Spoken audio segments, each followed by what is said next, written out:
হামিদান ওয়া মুসাল্লিয়ান আম্মা বাদ। আদ-দারসুল খামিস, উসুলুত তাখরিজ বা হাদিস বের করার মূলনীতির পঞ্চম দর্স। এই দর্সে আমরা আত-তালখিসুল হাবির ফি তাখরিজ আহাদিস শারহিল ওয়াজিজুল কবির এর সংক্ষিপ্ত পরিচয় জানব। এই কিতাবটি একটি উপকারী এবং গুরুত্বপূর্ণ কিতাব।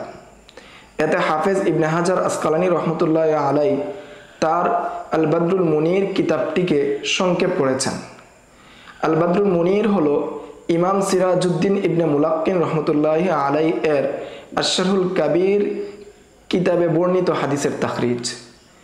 আশ-শারহুল কাবির হলো ফিকহে শাফির একটি কিতাব, যা আবুল কাসেম আব্দুল করিম ইবনে মুহাম্মদ আর-রাফিঈ লিখেছেন। এই কিতাবটি আল ওয়াজিজ এর ব্যাখ্যা, যা আবু হামেদ মুহাম্মদ ইবনে মুহাম্মদ আল গাজালি রহমতুল্লাহ আলাই লিখেছেন। উল্লেখযোগ্য বিষয় হলো আশ-শারহুল কাবির এর হাদিসসমূহের তাখরিজ নিয়ে বহু আলেম কাজ করেছেন। তাদের মধ্যে 5 জন ইবনে হাজার আসকালানী রহমতুল্লাহ আলাই এর পূর্বে এবং একজন হলেন তারপরে, এবং তারা হলেন সিরাজউদ্দিন ইবনে মুলাক্কিন, ইজ্জুদ্দিন ইবনে জামাআ, বদরুদ্দিন ইবনে জামাআ, আবু উমামা মুহাম্মদ ইবনে আব্দুর রহমান ইবনে নাক্কাশ, বদরুদ্দিন মুহাম্মদ ইবনে আব্দুল্লাহ আজ-জারকাশি, এবং একজন ইবনে হাজার আসকালানী রহমতুল্লাহ আলাই এর পরে ছিলেন। তিনি হলেন ইমাম জালালউদ্দিন সুয়ুতী রহমতুল্লাহ আলাই।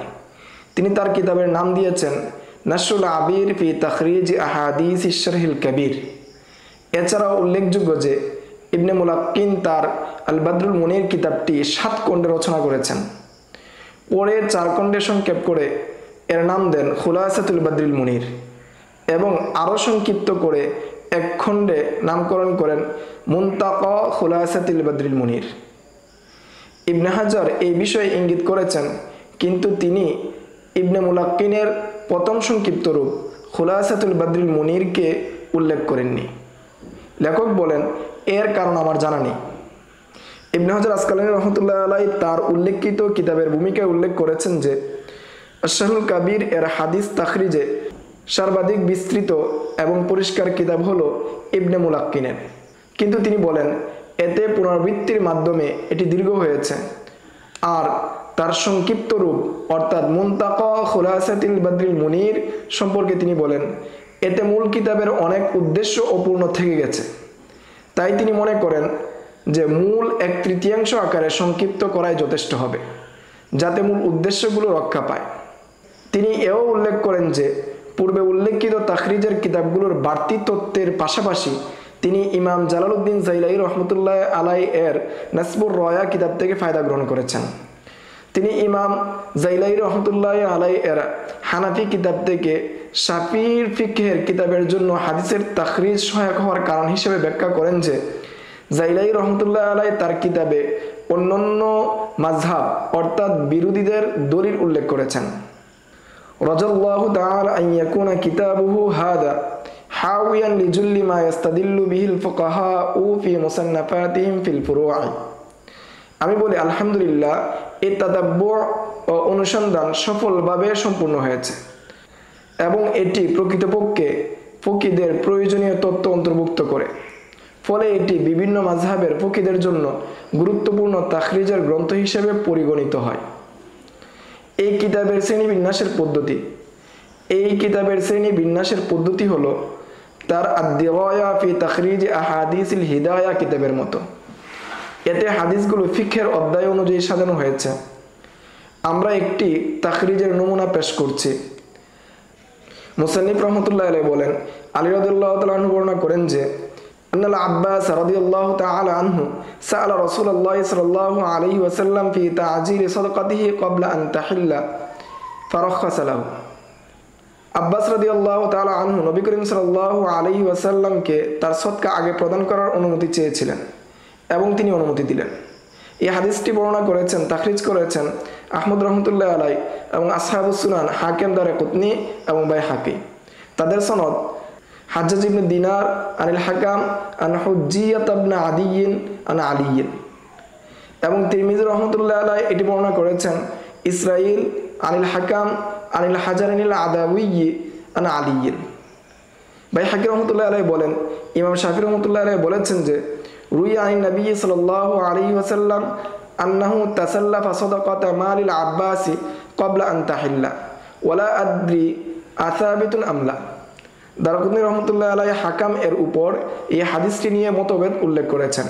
তিনি মনসুরের রিওয়ায়াতটিকে প্রাধান্য দিয়েছেন, যেখানে হাকাম তিনি বর্ণনা করেছেন হাসান ইবনে মুসলিম ইবনে ইয়ানাক, তিনি বর্ণনা করেছেন রাসূল সাল্লাল্লাহু আলাইহি ওয়াসাল্লাম থেকে মুরসাল হিসেবে।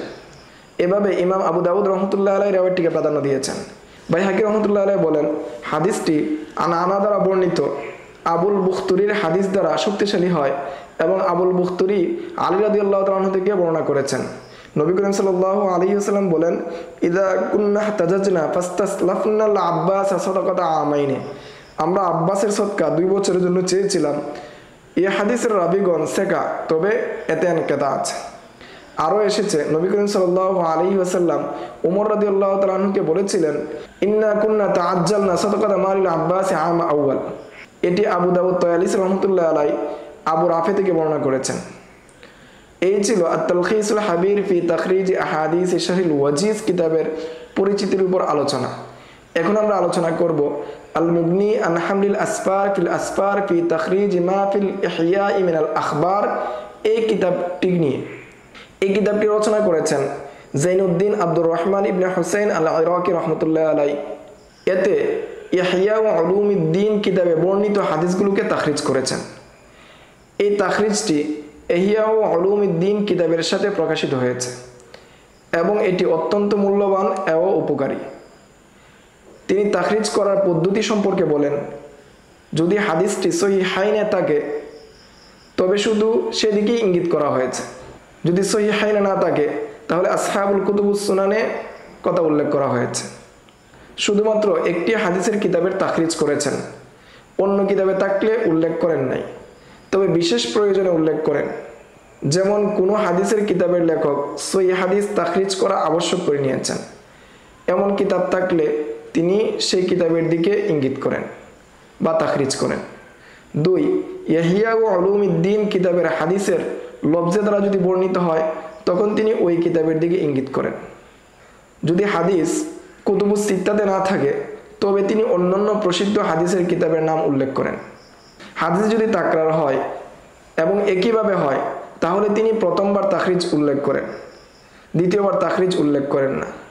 বিশেষ কোনো উদ্দেশ্য থাকলে দ্বিতীয়বারও তাখরিজ উল্লেখ করেন, অন্যথায় উল্লেখ করেন না। আর যদি অন্য কোনো ভাবে আসে তাহলে সব জায়গায় তাখরিজ উল্লেখ করেন। তাখরিজ করার পদ্ধতি হলো, প্রথমে তিনি আতরাফুল হাদিস উল্লেখ করেন, তারপর রাবি উল্লেখ করেন, তারপর মাসাদের উল্লেখ করেন, অর্থাৎ হাদিসটা কোন কিতাবে আছে সেটা উল্লেখ করেন। এরপরে তিনি সহিহ নাকি হাসান নাকি যায়েফ এই বিষয়ে ব্যাখ্যা করেন।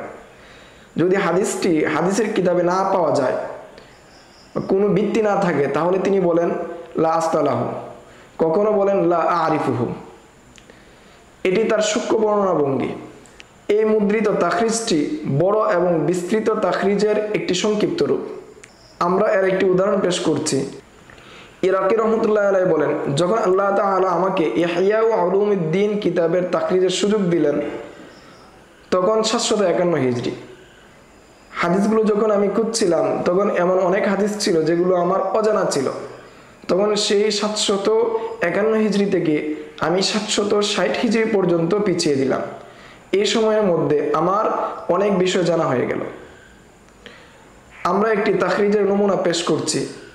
হাফেজ ইরাকি রহমতুল্লাহ আলাইহি বলেন, হাদিসু খলাকাল্লাহুল মা'a তাহুরান লা ইউনাজ্জিসুহু শাইউন। আল্লাহ পানিকে সৃষ্টি করেছেন পবিত্র হিসেবে, কোনো কিছুই তাকে নাপাক করতে পারে না। ইল্লা মা গায়্যারা লাউনুহু আও তামাহু আও রিহুহু। এই হাদিসটি তাখরিজ করেছেন ইবনে মাজাহ রহমতুল্লাহ আলাইহি দুর্বল সনদে আবু উমামা থেকে। এটি আবু দাউদ, নাসাই এবং তিরমিজি থেকে আবু সাঈদের মাধ্যমে বর্ণিত এবং আবু দাউদ এবং অন্যান্যরা এটাকে সহিহ বলেছেন। আজকের দর্স এ পর্যন্তই। আগামী দর্সে হাদিস তাখরিজ করার 5টি পদ্ধতি সম্পর্কে আলোচনা হবে ইনশাআল্লাহ। আসসালামু আলাইকুম ওয়া রাহমাতুল্লাহি ওয়া বারাকাতুহু।